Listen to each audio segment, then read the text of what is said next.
नमस्कार, आप देख रहे हैं उत्तराखंड टाइम्स। मैं हूं आपके साथ रेखा भंडारी। जी हाँ, इस वक्त मैं श्री सत्य साई संजीवनी अस्पताल में हूं, जो रायवाला में स्थित है। आज यहाँ पे हम बात करेंगे नवजात शिशुओं के बारे में और हमारे साथ हैं डॉक्टर पुष्पांग, बाल रोग विशेषज्ञ हैं। आइए इनसे जानते हैं किस तरह से अपने नवजात शिशु की देखभाल हम करें। इस तरह से आज का जो समय है, बरसात का समय है, बच्चों को जॉइंटिस की शिकायत आ रही है, तो इसको लेके जो माताएं हैं काफी चिंतित रहती है। तो किस तरह से अपने बच्चे की देखभाल करें? नमस्कार। जैसा कि नवजात बच्चों में देखा जाता है कि इम्यूनिटी कम रहती है और जो बच्चे नॉर्मली जो समय से पहले पैदा हो जाते हैं, जिनके वज़न कम रहते हैं, उनको ये इन्फेक्शन होने के चांसेस ज़्यादा रहते हैं। अभी बरसात के मौसम में मेनली जो स्वेटिंग वाली दिक्कत होती है, पसीने का आना, कभी टेम्परेचर ज़्यादा, कभी टेम्परेचर कम वेरिएशन, और घर में हम नॉर्मली जो एसी यूज़ करते हैं, फ़ैन यूज़ करते हैं, तो हमें उस डायरेक्ट जो ठंडी एयर होती है, जैसे एसी की होगी या फिर फ़ैन की होगी, उसके कॉन्टैक्ट में नहीं रखना है।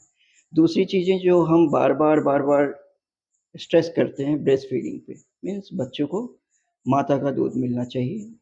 ये हमारे समाज में ये भ्रांति है कि हम पैकेट वाला दूध देंगे या फिर डब्बे वाला दूध देंगे तो उसमें ज़्यादा ताकत मिलेगी। ये एक गलत चीज़ है, इसीलिए हमें ब्रेस्ट फीडिंग पे ज़्यादा से ज़्यादा एम्फेसाइज़ करना है।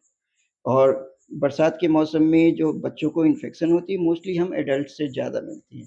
जैसे घर में किसी को सर्दी, खाँसी, जुकाम है, अब उसने बच्चे को गोद में लिया, तो ड्रॉपलेट से जो इन्फेक्शन होती है बहुत ईज़िली स्प्रेड होती है। इन बातों का ध्यान रखें कि अगर आप इन्फेक्टेड हैं, सर्दी, खाँसी, जुकाम है आपको किसी तरीके से, तो मास्क का प्रयोग करें, हैंड हाइजीन का प्रयोग करें, बच्चों को चेहरे से ना लगाएँ। इन चीज़ों को अगर करेंगे तो 95% जो बीमारी है बच्चों को, वो हम रोक सकते हैं। सर, बात आती है नहलाने की कि हम कब बच्चों को कब नहला सकें, किस तरह से उनकी मालिश कर सकें, क्योंकि हम भारतीय लोगों में मालिश का एक बहुत बड़ा एक रहता है कि मालिश होगी तो बच्चा स्ट्रांग होगा। तो इस पे आपका क्या कहना है? देखिए, ये बहुत ही इम्पोर्टेंट क्वेश्चन आपने पूछा है, जो हर एक माताओं के मन में और उनके जो परिजन रहते हैं, उनके मन में ये डाउट रहती है हमेशा। इसके लिए हम लोग नॉर्मली एडवाइस करते हैं कि जब तक आप हॉस्पिटल में हैं, तब तक इन चीज़ों की ज़रूरत नहीं है। जब आप घर जाएँ और जब बच्चे का अम्बिलिकल कॉर्ड स्टैम्प होता है, वो जब सेट हो जाए, मतलब जब वो गिर जाए, तब आप ये कर सकते हैं कि उसको नहलाने का प्लान कर सकते हैं। उसमें भी हम ज़्यादा स्ट्रेस नहीं करते। आपको लगे कि हाइजीन के पर्पज़ से है, तो एक बकेट में आपने पानी गरम करके ल्यूकवार्म वाटर रखा, फिर कॉटन के कपड़े या फिर सूती कपड़े से, टॉवेल से उसको पोंछ देना। मेन डिफ़रेंस रखना है कि जैसे टेम्परेचर डिफ़रेंस ज़्यादा ना हो, जैसे बाहर ठंडा है, अंदर गर्म है, ये वाली चीज़ें ज़्यादा डिफ़रेंस ना हो, इसीलिए हम ल्यूकवार्म वाटर को प्रेफ़र करते हैं। और दूसरी चीज़ें हैं मालिश के लिए जो आपने पूछा है, तो मालिश में बेसिकली ये रहती है कि हम एक स्किन के ऊपर एक परत देते हैं, जो उसको प्रोटेक्ट कर रहे हैं। बच्चों की जो स्किन होती है, पतली होती है और थोड़ी भी इरिटेंट वगैरह अगर मिल जाए उसमें, तो उसमें रैशेस आने की बहुत ही ज़्यादा संभावना होती है। इसके लिए हम सिंपली एडवाइस करते हैं कि जो भी तेल जिसमें कम से कम एडल्ट्रेशन वाली चीज़ें होती हैं, जैसे हम लोग नॉर्मली प्रेफ़र करते हैं कोकोनट ऑयल। उसमें कुछ भी मिलावट नहीं रहे, सिंपल कोकोनट ऑयल जो रहे, उसको यूज़ कीजिए।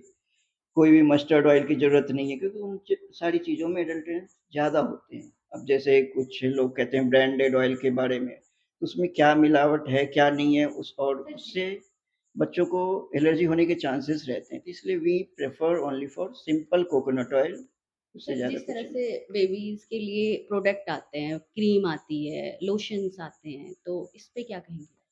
देखिए, नॉर्मली जितना हो, हमें उन चीज़ों को अवॉइड करना चाहिए, अनलेस अनटिल अगर कोई बेबी को रैश है या फिर पैथोलॉजिकल कोई कारण है, जैसे इक्थियोसिस वगैरह हो गई, तो उन सारी चीज़ों में हम ये सब चीज़ें एडवाइस करते हैं। नॉर्मल बेबी में ड्राई स्किन है तो we will go for moisturiser things and best is coconut oil. Newborn में हो गई आई डिस्चार्जेस की प्रॉब्लम, अम्बिलिकल कॉर्ड के डिस्चार्जेस की प्रॉब्लम, तो उसमें मेन हमें हाइजीन की पॉइंट ऑफ व्यू से सोचना है।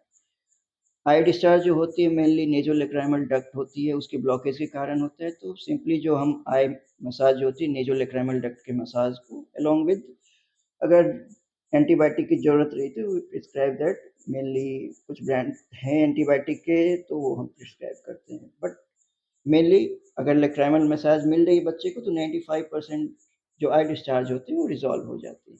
अम्बिलिकल कॉर्ड की जो भी डिस्चार्जेस हैं, उसमें भी यही है आपको उसको क्लीन रखना है, ड्राई रखना है और 95% चीज़ें खुद ब खुद रिज़ॉल्व हो जाती हैं।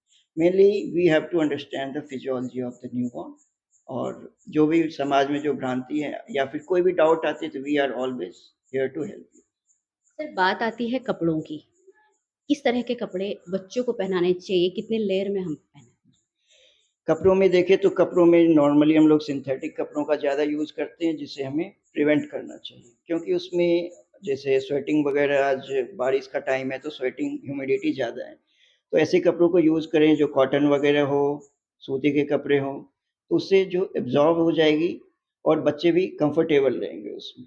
तो सिंथेटिक कपड़ों का यूज़ ना करें, सूती कपड़े, कॉटन के कपड़ों को यूज़ करेंगे। ये थे हमारे साथ डॉक्टर पुष्पांक जो बाल रोग विशेषज्ञ हैं और श्री सत्य साई संजीवनी हॉस्पिटल में अपनी सेवाएं दे रहे हैं। तो आपने जान ही लिया होगा कि अपने नवजात शिशुओं का किस तरह से आपको देखभाल करनी है। तो बने रहिए हमारे साथ। उत्तराखंड टाइम्स रायवाला से रेखा भंडारी।